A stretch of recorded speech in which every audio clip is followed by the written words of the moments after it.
이 영상 보면 무조건 내신 국어 만점 받을 수 있습니다. 제가 원래는 이렇게까지 말씀 안 드리는데 이건 정말 확실합니다. 이번 영상 정말 야심차게 준비 많이 했습니다. 제가 1학년 1학기 때 국어 6등급, 전교 171등을 했었는데 6543-2로 한 학기에 한 등급씩 올려서 3학년 1학기에는 전교생 272명 중에 15등을 했습니다. 뭐 전교 1등도 아닌데 뭐 그렇게 자랑하냐 싶을 수 있어요. 근데 대원외고는 문과 탑 학교라서 애들이 국어를 되게 잘해요. 전교생의 거의 절반 가까이가 국어 모의고사 1등급이 나오는데 그 사이에서 제가 15등을 한 건 굉장히 잘한 거라 생각하고요. 또 어쨌든 6등급에서 2등급까지 올리면서 국어를 못하는 친구와 잘하는 친구의 심리를 모두 알고 있기 때문에 이 영상 분명히 도움 많이 될 겁니다. 감히 말하겠습니다. 어느 학교를 가도 통하는 공부법일 겁니다. 그렇다고 해서 여러분이 못할 무리한 요구를 절대 하진 않을 거예요. 충분히 따라할 수 있는 것만 차근차근 말씀드릴 거예요. 영상 끝까지 보시면 내신 국어 준비하시는데 정말 큰 도움 많이 될 겁니다. 제 모든 노하우를 갈아 넣었습니다.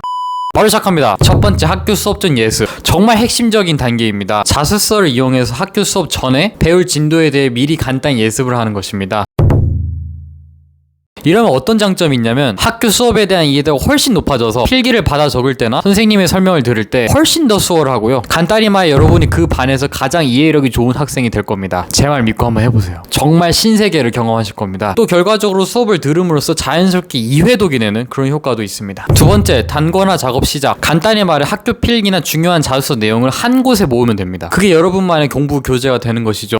고전시가 같은 경우에는 한글 파일에 타이핑을 해서 직접 출력을 해서 그걸 이제 단거나 교재로 이용을 했고요. 소설 같은 경우에도 인터넷에서 원문을 찾아서 뽑아서 이제 사용을 한 거죠. 그런 식으로 준비한 자료에다가 학교 필기를 싹 정리를 한 거죠. 이렇게 하면 어떤 장점이 있냐면 학교 필기를 정리하고 이제 습득하는데 굉장히 수월해집니다. 어쨌든 우리가 준비한 교재에는 뭐 그림이나 잡다한 것이 없고 그냥 오로지 이제 필요한 내용만 들어가기 때문에 굉장히 깔끔하죠. 또 공부량이 줄어 보이는 착시 효과도 생깁니다. 원래 같았으면 이렇게 두꺼운 책을 들고 다녔겠지만 이제 단거나 작업이 진행되면 이런 식으로 얇은 A4 용지 이런 것만 들고 다니면 되거든요. 훨씬 두께 차이도 있고 또 가볍다 보니까 뭔가 공부량이 줄어 보이는 듯한 그런 착시 효과가 있어서 실제로 공부를 하실 때 더 공부할 맛이 날 겁니다. 어쨌든 이렇게 단거나를 진행하면서 여러분의 뇌가 배운 지식들을 더 기억이 잘 남는 형태로 정리를 하게 됩니다. 세 번째, 단거나 자료 1회독. 교재를 만들었으니 이제 한번 읽어봐야겠죠. 이 과정에서 모르는 내용, 헷갈리는 내용은 무조건 학교 선생님한테 가서 질문을 하셔야 됩니다. 해결한 뒤에는 관련 설명은 단거나 자료에 또 정리를 하시고요. 네 번째, 300문제 풀기. 300문제 뭔가 많아 보이지만 금방 다 풉니다. 진짜 저 믿어보세요. 정말로. 한 100문제, 150문제 넘어가는 시점부터 여러분은 문제풀이의 신이 되어 있을 겁니다. 자습서 내의 문제들이나 시험 범위 문학 작품들이 모의고사나 수능에 출제된 경우를 모아서 공부를 하시면 됩니다. 근데 보통 이런 자료는 내신 학원에서 주니까요. 거기서 주는 거를 받아서 하시면은 훨씬 더 시간을 아낄 수 있을 겁니다. 이런 많은 양의 문제풀이를 통해서 작품 내 문제화되는 개념과 포인트들을 모두 캐치할 수 있고요. 내신 시험 문제도 실제로 이 테두리 안에서만 출제됩니다. 즉 이 과정을 통해서 여러분은 국어라는 과목을 여러분 통제 하에 놓을 수 있게 되는 것이죠. 또 문제를 푸는 과정에서 틀린 문제, 헷갈린 문제는 무조건 다 표시를 해두시고요. 이해가 안 되는 부분이 있으면 또 이제 단거나 교재를 뒤져보든지 선생님한테 가든지 답지를 확인하든지 어떠한 방법으로도 좋으니까 무조건 모르는 부분을 다 해결을 하셔야 합니다. 그렇게 해결한 부분에 대해서 관련 설명을 단거나 노트에 또 적어주세요. 이때 포스트잇 같은 거 사용하시면 개꿀입니다. 다섯 번째, 단거나 자료를 추가 1회독하고 이제는 까먹었다 싶을 때만 회독한다. 진짜 거의 다 끝났습니다. 이제는 단거나 교재만 돌리면 됩니다. 무슨 뭐 망가의 곡선에 따라서 하루 뒤, 이틀 뒤, 2주 뒤 이런 걸 지키면 좋겠지만 사람 마음이 그렇게 잘 안 되고요. 무엇보다 너무너무 귀찮기 때문에